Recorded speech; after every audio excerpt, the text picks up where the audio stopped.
Ljeto to period roka, kedy dobrodzečni davatelje krevi menej aktívni, takže ješeň počína so zmenšanýma količestvami krevi u celej Srbiji.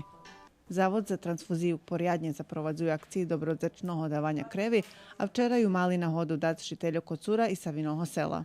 Ono što je bitno da se naglasi da je od prošle... Ważne povest, že od prešloho týždňa aktuálny apel i povolanka za dobrodzečnih davateljoh všetkých krevovih grupoh. Nie u pitanju nedostatok da jednej konkretnej grupi, ale povolujeme dobrodzečnih davateljoh, že bi u vekšim čišlje dali krev. U što većem broju se odazovu na poziv i dođu da daju krv. Vrlo teško zato što imam Нелегко som rešila dať krev, pretože mám strah od ihli.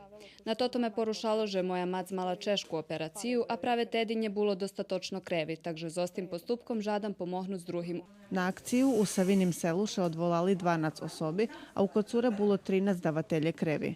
Šlidujuca akcija bude na iduci pijatok, 25. oktobra u Verbaše.